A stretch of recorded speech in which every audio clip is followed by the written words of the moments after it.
El conflicto de los siglos, capítulo 16, la Biblia y la Revolución Francesa, parte 4. Esta momería sacrílega y ridícula estuvo de moda, y la instalación de la diosa de la razón fue imitada en algunas poblaciones del país que deseaban demostrar que se hallaban a la altura de la revolución. El orador que introdujo el culto de la razón se expresó en estos términos: legisladores, el fanatismo ha cedido su puesto a la razón. Sus turbios ojos no han podido resistir el brillo de la luz.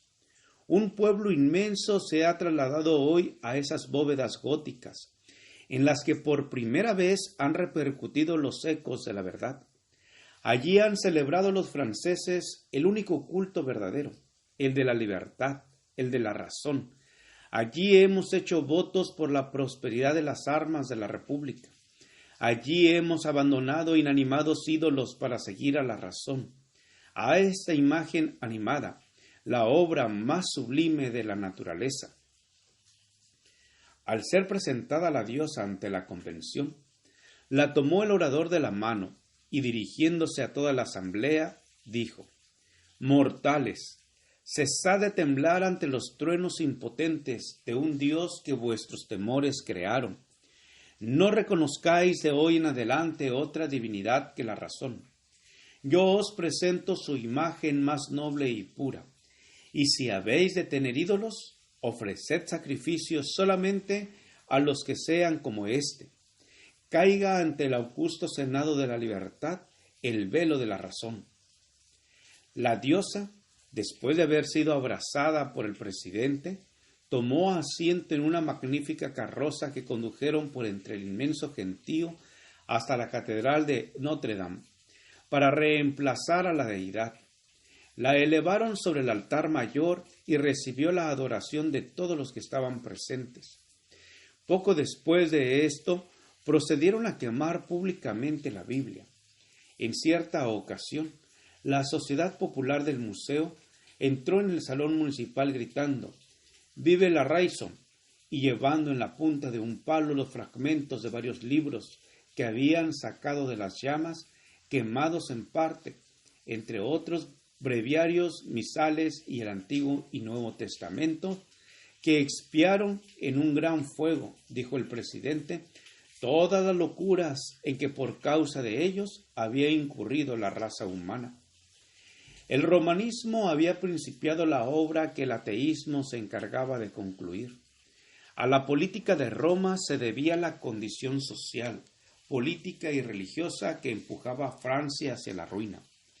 No faltan los autores que, refiriéndose a los horrores de la revolución, admiten que de esos excesos debe hacerse responsable al trono y a la Iglesia. En estricta justicia debieran atribuirse a la Iglesia sola.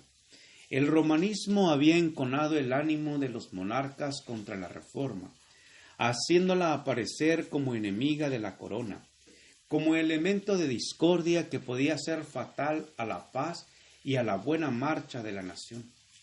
Fue el genio de Roma el que por este medio inspiró las espantosas crueldades y la acérrima opresión que procedían del trono. El espíritu de libertad acompañaba a la Biblia. Doquiera se le recibiese, el Evangelio despertaba la inteligencia de los hombres. Estos empezaban por arrojar las cadenas que por tanto tiempo los había tenido sujetos a la ignorancia, al vicio y a la superstición.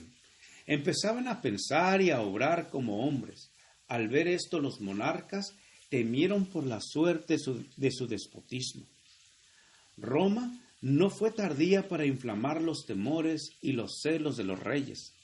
Decía el Papa al regente de Francia en 1525, esta manía, el protestantismo, no sólo confundirá y acabará con la religión, sino hasta con los principios, con la nobleza, con las leyes, con el orden y con las jerarquías. Y pocos años después, un nuncio papal le daba este aviso al rey: «Señor, no os engañéis. Los protestantes van a trastornar tanto el orden civil como el religioso, El trono peligra tanto como el altar. Al introducirse una nueva religión, se introduce necesariamente un nuevo gobierno. Y los teólogos apelaban a las preocupaciones del pueblo al declarar que las doctrinas protestantes seducen a los hombres hacia las novedades y la locura. Roban así al rey el efecto leal de sus súbditos y destruyen la iglesia y el Estado al mismo tiempo. De ese modo, logró Roma predisponer a Francia contra la Reforma, y la espada de la persecución se desenvainó por primera vez en Francia para sostener el trono, resguardar a los nobles y conservar las leyes. Poco previeron los reyes cuán fatales iban a ser los resultados de tan odiosa política. Las enseñanzas de la Biblia eran las que hubieran podido implantar en las mentes y en los corazones de los hombres aquellos principios de justicia, de templanza, de verdad, de equidad y de benevolencia, que son la piedra angular del edificio y de la prosperidad de un pueblo. La justicia engrandece la nación y con ella será afirmado el trono. Proverbios 14:34, 16:12. El afecto de la justicia será paz y la labor de justicia reposo y seguridad para siempre. Isaías 32:17. El que obedece las leyes divinas es el que mejor respetará y acatará las leyes de su país. El que teme a Dios honrará al rey en el ejercicio de su autoridad justa y legítima.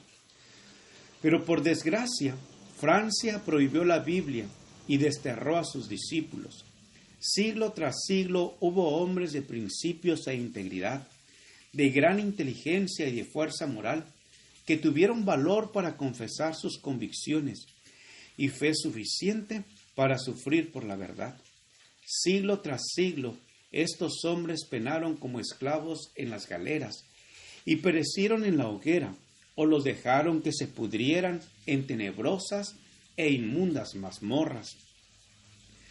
Miles y miles se pusieron en salvo huyendo, y esto duró 250 años después de iniciada la Reforma.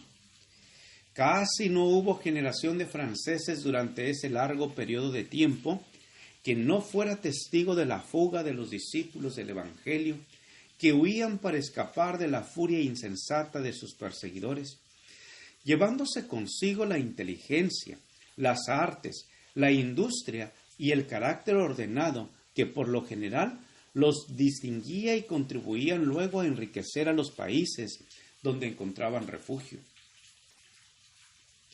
Pero en la medida en que enriquecían otros países con sus preciosos dones, despojaban al suyo propio.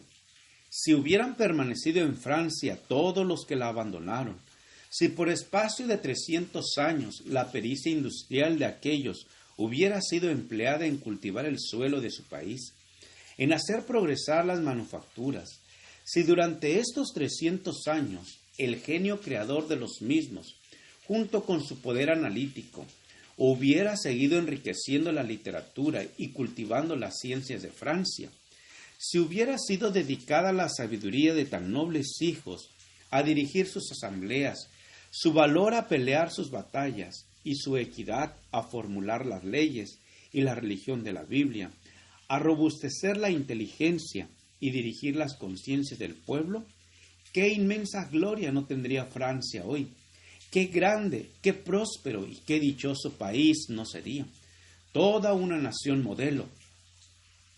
Gracias por escuchar este audio. Te invito a escuchar el siguiente capítulo. Jehová te bendiga y te guarde. Jehová haga resplandecer su rostro sobre ti y tenga de ti misericordia. Jehová alce sobre ti su rostro y ponga en ti paz. Con aprecio, el pastor Juan Manuel Flores Espinosa.